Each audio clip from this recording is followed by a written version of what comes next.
All right, hello and welcome. If you're serious about becoming a pro Ruby on Rails developer, think of this as your first one-on-one mentoring session. We're going to cut right through all the noise and lay out a super clear path for you, starting, well, right now. So let's just start with the end goal, right? Are you ready to build a real professional web application? Because that's the whole point, isn't it? By the time we're done here, you're going to have the foundational blueprint and the roadmap to do exactly that. Okay, let's get into it. The absolute first thing you need to wrap your head around, the one concept that makes everything else in Rails just click into place, is something called MVC. Seriously, think of this as the master blueprint for pretty much every app you're ever going to build. So what the heck is MVC? Well, it stands for Model, View, and Controller, and it's just a really smart, organized way to structure your code.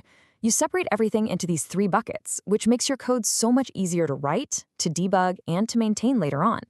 This is the whole secret behind Rails' famous convention over configuration. And what that really means for you is you get to write less boring, repetitive code and build things way, way faster. Why? Because Rails already has a plan for how all the pieces should fit together. To make this super concrete, let's use an analogy. Imagine your web app is a restaurant. When a user visits your site, that's like a customer placing an order. The controller? That's the waiter. It takes the order and tells the kitchen what to do. The model is the kitchen. It's the brain of the operation that works with all the data, the ingredients, to get the food ready. And finally, the view, that's the beautifully plated meal that gets delivered back to the customer. This whole flow, request, controller, model, view, that is the heartbeat of every single Rails app. All right, theory's great, but let's make this real. We're going to zoom in on our waiter, the controller, and see how it actually gets the job done with something called an action. So a controller action is really just a function, or a method as we call it in Ruby, that lives inside your controller. If the controller are the waiter, then an action is one specific task they're asked to do, like take the order for table 5 or bring the check to the patio. It has one and only one specific job to do. And here's what it looks like in the wild. It's this simple. You've got a pages controller, that's our waiter, and inside there's a method called index. That's the action, the specific task. This basic pattern, a controller with actions inside it, is the fundamental building block you're going to use over and over and over again as a Rails dev. Now, before you dive in and start coding, let's talk setup. As your mentor here, I really want to help you skip some of the most common headaches. Getting your environment set up correctly from day one is absolutely crucial. Listen, everyone gets stuck here at first, so don't even worry about it. You're going to run into weird errors about mismatched versions, confusing environment variables, or some gem that needs a dependency you've never heard of. The key is just to be patient, read the error messages carefully, really read them, and know that getting through this stuff is kind of like a rite of passage. Okay, one of the first big choices you have to make right out of the gate is your database. This is where all your app's precious data is going to live, so it's a pretty important decision. Luckily, Rails makes this an easy choice. When you're learning, you'll start with SQLite. It's the default, and it's perfect. Think of it as a database with training wheels. It's just a simple file on your computer. Zero setup.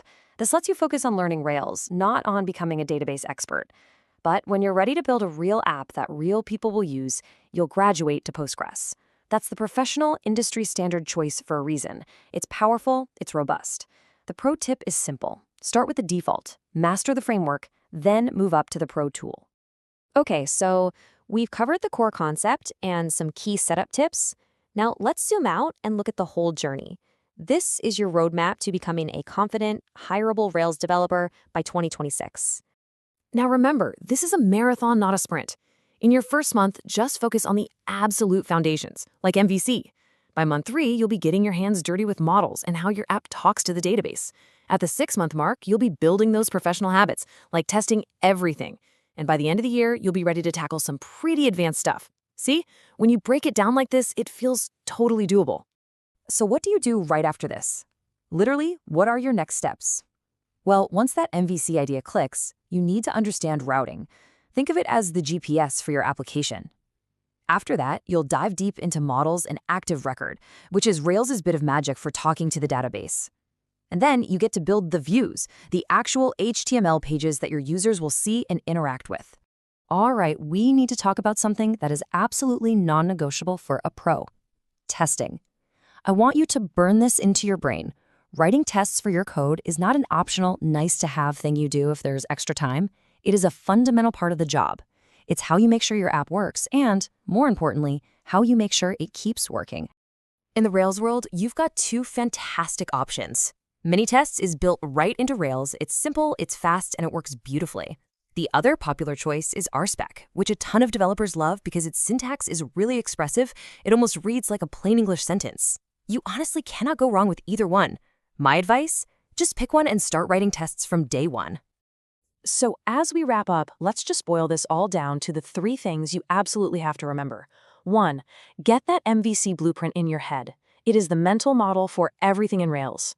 2. Understand your tool choices, especially with your database. Start simple. And 3. Trust the learning roadmap. It's a proven path, follow it, and it will get you where you want to go. So there you have it. The path is all laid out for you.